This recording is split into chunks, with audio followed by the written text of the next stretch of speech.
25ویں تراویح کا خلاصہ۔ الحمدللہ وحدہ والصلاۃ والسلام علی من لا نبی بعدہ۔ محترم حضرات، اللہ کا کرم ہے کہ آج 25ویں تراویح ہوئی۔ 20 پر 9 جز ہو گئے۔ پارہ تبارک الذی پڑھا گیا۔ اس جز میں 22 رکوع ہیں اور 11 صورتیں ہیں۔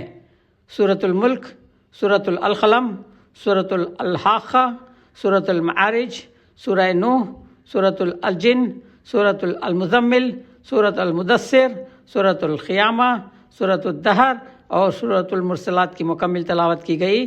ہر سورت میں 2 رکوع ہیں۔ سورۃ الملک کے پہلے رکوع میں فرمایا، اللہ بڑی برکت والا ہے، سارا ملک اسی کا ہے اور صرف اسی کا قبضہ و اختیار ہے۔ موت و حیات کا سلسلہ اللہ نے اس لیے جاری کیا کہ وہ تم کو آزمائے کہ تم میں سے کس کے کام اچھے ہیں۔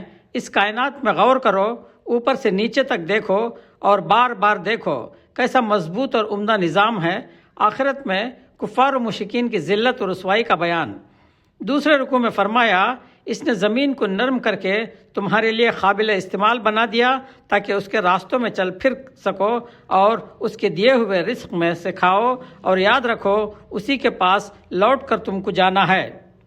آسمان و زمین میں اس کی قدرت کی کتنی نشانیاں ہیں۔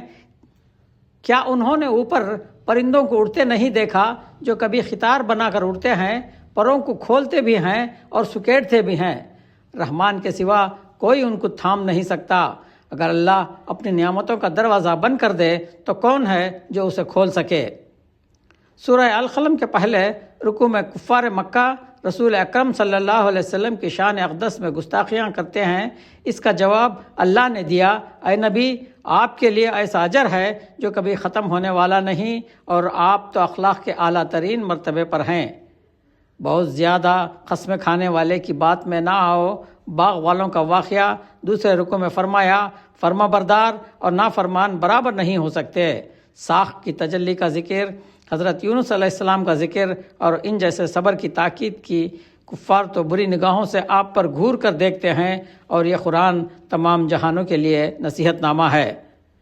سورۃ الحاقہ کے پہلے رکوع میں فرمایا، جب قیامت آئے گی تو سب پتہ چل جائے گا۔ عاد و سمود اور دیگر قوموں کی تباہی کا تذکرہ، سور پھونکے جانے کے بعد کی ہولناکیاں، مگر جن کو اعمال نامہ داہنے ہاتھ میں ملے گا وہ ہر طرح کے آرام میں ہوں گے۔ خرابی اور بڑی خرابی تو ان کی ہوگی جن کو اعمال نامہ بائیں ہاتھ میں دیا جائے گا۔ دوسرے رکوع میں ہے، یہ قیامت، یہ سور، یہ جنت و دوزخ کا تذکرہ، یہ پچھلے قوموں کی تباہی کے واقعات، یہ کوئی شاعری نہیں اور نہ یہ خیالی قصے سنانے والے کا قول ہے۔ یہ قرآن تو رب العالمین کی طرف سے نازل ہوا ہے، اور یہ قرآن تو نصیحت ہی نصیحت ہے، اور ہم کو خوب معلوم ہے کہ تم میں سے کون کون اس قرآن کو جھٹلاتا ہے۔ سورۃ المعارج کے پہلے رکوع میں فرمایا، قیامت قریب آ گئی، لوگ اس کو بہت دور کی بات سمجھتے ہیں اور ہم اس کو قریب سے دیکھ رہے ہیں۔ وہ دن بہت بڑا اور نہایت سخت ہوگا، کوئی کسی کے کام نہیں آئے گا۔ مجرم سب کچھ دے کر چھوٹنا چاہے گا لیکن ممکن نہ ہوگا۔ جہنم رسید ہوگا، اس کی آگ کھال ادھیڑ دے گی، چہرہ بھون کر رکھ دے گی، اس لیے کہ وہ اپنے انجام کو بھولا ہوا تھا۔ مگر ہاں، نمازی پکے اور پابند نمازی، مال کا حق ادا کرنے والے، آخرت پر یقین رکھنے والے، عذاب الہی سے ڈرنے والے، شرمگاہوں کی حفاظت کرنے والے، امانت اور قول و اقرار کا لحاظ رکھنے والے، سچی گواہی دینے والے اور نمازوں کے محافظ، بس ایسے ہی لوگوں کو جنت میں اکرام کے ساتھ رکھا جائے گا۔ دوسرے رکوع میں فرمایا، شان رسالت میں گستاخیاں کرنے والے، قرآن کا مذاق اڑانے والے کیا یہ سمجھتے ہیں کہ نعمت والی جنت میں ان کو داخلہ ملے گا؟ ہرگز نہیں، ہرگز نہیں۔ اس دن ان پر ذلت چھا گئی ہوگی اور ان کی آنکھیں نیچے ہوں گی۔ اسی دن کا تو ان سے وعدہ کیا جاتا تھا۔ سورہ نوح کے پہلے رکوع میں حضرت نوح علیہ السلام کی نبوت و بعثت کا ذکر، کس طرح وہ قوم کو سمجھاتے رہے اور قوم کیسی سرکشی میں مبتلا رہی۔ حضرت نوح کی نصیحتوں پر قوم کا گستاخانہ رویہ دوسرے رکوع میں ہے کہ قوم سے عاجز آ کر حضرت نوح علیہ السلام نے بارگاہ الہی میں بد دعا کی اور اہل ایمان کے لیے اللہ رب العزت سے عفو و درگزرگی کی درخواست کی۔ سورۃ الجن کے پہلے رکوع میں ہے کہ جنات کی ایک جماعت نے رسول اکرم صلی اللہ علیہ وسلم کی زبان مبارک سے قرآن کریم سنا تو ان کے دل بدل گئے اور انہوں نے کہا ہم نے وہ عجیب و غریب قرآن سنا جو ہدایت کا راستہ بتلاتا ہے، بس ہم اس پر ایمان لے آئے۔ جنات نے اپنے قوم کو جو دعوت دی اس کا تذکرہ نزول قرآن کے وقت سخت پہرا لگا دیا گیا اور آسمان کی طرف جن و شیطان کی آمد و رفت بند کر دی گئی، کیونکہ آخری نصیحت نامہ اتر رہا تھا جس پر سب کی زندگی کا دار و مدار ہے اور فیصلہ کرنا ہے کہ اسے کس راستے پر چلنا ہے، اور جس نے اس نصیحت نامے سے منہ پھیرا اس کے لیے بڑا وبال ہے۔ عبادت و سجدہ صرف اللہ کے لیے کرو اور اس کے ساتھ کسی کو مت پکارو۔ دوسرے رکوع میں فرمایا نبی کا کام بھلائی کی دعوت دینا اور اللہ کے راستے کی طرف بلانا ہے، جو اللہ اور اس کے رسول کی نافرمانی کرے گا وہ عذاب کا مستحق ہے۔ عالم الغیب تو اللہ کی ذات ہے، ایک ایک چیز کو اس نے اپنی گنتی میں محفوظ کر رکھا ہے۔ سورہ مزمل کے پہلے رکوع میں فرمایا اے مزمل، اے نبی رات کو تھوڑی دیر کھڑے رہو، آدھی رات یا اس سے کچھ کم تھوڑی دیر کھڑے رہو یا اس پر کچھ زیادہ، اور قرآن کو ٹھہر ٹھہر کر پڑھو۔ رات میں عبادت کے لیے اٹھنا نفس کی تربیت کے لیے اچھا قدم ہے اور اس وقت کے ذکر کی تاثیر بہت قائم رہتی ہے۔ صبر کا حکم، درگزری کی تاکید۔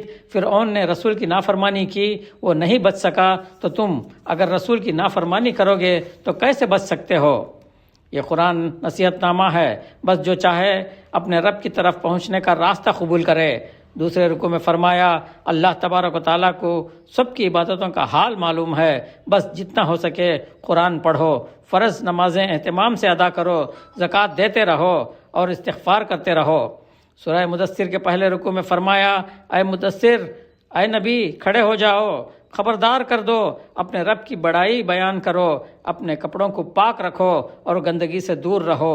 جب سور پھونکا جائے گا تو وہ دن مشکلات کا دن ہوگا، اور اس کی بڑی خرابی ہے جس نے اس قرآن کو جادو کہا یا کسی انسانی دماغ کی بناوٹ کہا، وہ جہنم میں داخل ہوگا۔ دوسرے رکوع میں اہل جنت و اہل جہنم کی گفتگو، اور آگے فرمایا ان کو کیا ہو گیا کہ قرآن سے منہ پھیر کر بھاگتے ہیں، یہ گویا جنگلی گدھے ہیں جو کسی شیر سے ڈر کر بھاگتے ہیں۔ اس میں شک نہیں کہ یہ قرآن نصیحت ہے، جس کا جی چاہے نصیحت قبول کرے۔ سورۃ القیامہ کے پہلے رکوع میں فرمایا کیا انسان یہ سمجھتا ہے کہ ہم اس کی ہڈیوں کو جمع نہیں کر سکتے؟ کیوں نہیں، ہم اس کے ایک ایک جوڑ کو ٹھیک بٹھا کر دوسری بار پیدا کرنے پر قادر ہیں۔ موت کے بعد دوبارہ زندگی کے دلائل، انسان بھاگ کر کہاں جا سکتا ہے؟ قرآن کریم کو رسول اکرم صلی اللہ علیہ وسلم کے سینہ مبارک میں جمع کرنا، پڑھوانا، اس کی قرات، پھر اس کا بیان کرا دینا، اس سب کی ذمہ داری اللہ نے لی ہے۔ اس دن بہت سے چہرے بارونق و تر و تازہ ہوں گے اور بہت سے چہرے بے رونق و اداس ہوں گے۔ دوسرے رکوع میں فرمایا جس نے میرے کلام کو سچ نہیں جانا، بے نمازی تھا، میری بات کو جھٹلایا اور منہ پھیر کر چلتا تھا، اس کے لیے تباہی ہے۔ مرنے کے بعد دوبارہ زندہ کیے جانے کے دلائل۔ سورۃ الدہر کے پہلے رکوع میں فرمایا انسان پر ایک وقت ایسا بھی آیا ہے جب وہ کوئی قابل ذکر چیز ہی نہ تھا۔ ہم نے انسان کو ملے جنہیں نطفے سے پیدا کیا ہے۔ کافروں کے لیے طوق اور بھڑکتی آگ کا ذکر، نیک بندوں کی صفات اور ان پر انعامات کا حسین تذکرہ۔ دوسرے رکوع میں فرمایا اے نبی، ہم نے یہ قرآن آپ پر تھوڑا تھوڑا کر کے ایک خاص انداز سے نازل کیا ہے، صبح و شام اور رات کے وقتوں میں بھی ذکر و نماز اور تسبیح کا حکم۔ یہ قرآن نصیحت ہے، بس جس کا جی چاہے اپنے رب کے ہاں جانے کا راستہ بنا لے۔ تمہارے چاہنے سے کچھ نہیں ہوتا، رب العالمین جو چاہے وہی ہوتا ہے، وہ جس کو چاہے اپنی رحمت میں داخل فرمائے گا، اور ظالموں کے لیے تو دردناک عذاب تیار ہے۔